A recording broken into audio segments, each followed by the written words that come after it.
चाणक्य नीति, चौथा अध्याय। एक निम्नलिखित बातें माता के गर्भ में ही निश्चित हो जाती है।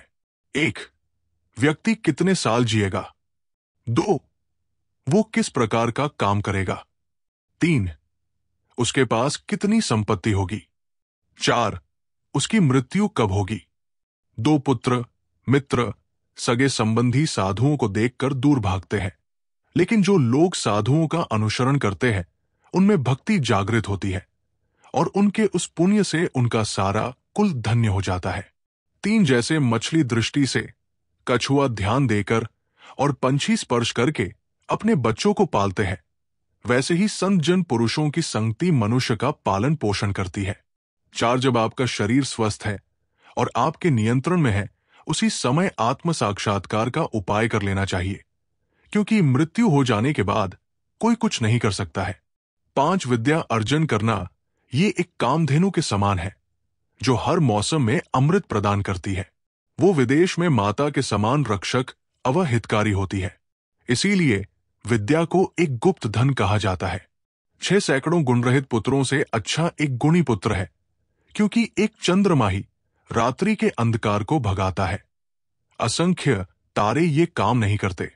7 एक ऐसा बालक जो जन्मते वक्त मृत था, एक मूर्ख दीर्घायु बालक से बेहतर है। पहला बालक तो एक क्षण के लिए दुख देता है, दूसरा बालक उसके माँ बाप को जिंदगी भर दुख की अग्नि में जलाता है। 8 निम्नलिखित बातें व्यक्ति को बिना आग के ही जलाती है। 1. एक छोटे गांव में बसना जहां रहने की सुविधाएं उपलब्ध नहीं। 2. एक ऐसे व्यक्ति के यहां नौकरी करना जो नीच कुल में पैदा हुआ है। 3. अस्वास्थ्य वर्धक भोजन का सेवन करना।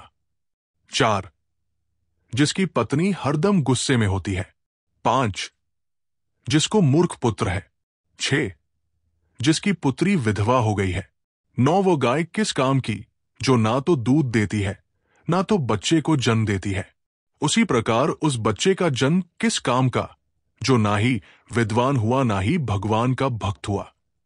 10 जब व्यक्ति जीवन के दुख से झुलसता है, उसे निम्नलिखित ही सहारा देते हैं। 1. पुत्र और पुत्री 2, पत्नी 3, भगवान के भक्त। 11 ये बातें एक बार ही होनी चाहिए। 1. राजा का बोलना। 2. विद्वान व्यक्ति का बोलना। 3. लड़की का ब्याहना। 12 जब आप तप करते हैं तो अकेले करें, अभ्यास करते हैं तो दूसरे के साथ करें, गायन करते हैं तो 3 लोग करें, कृषि 4 लोग करें, युद्ध अनेक लोग मिलकर करें।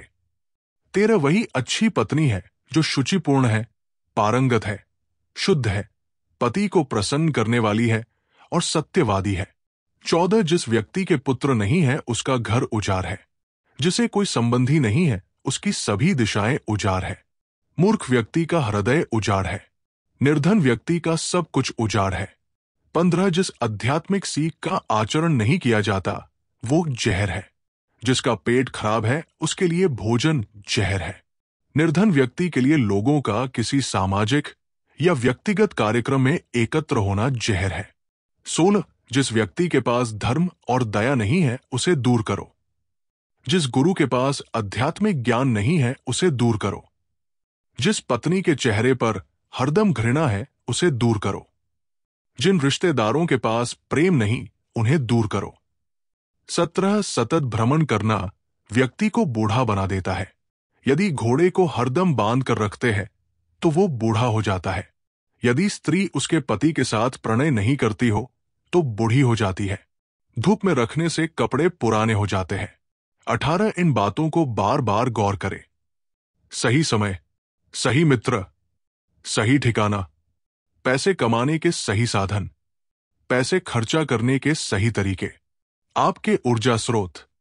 19 द्विज अग्नि में भगवान देखते हैं।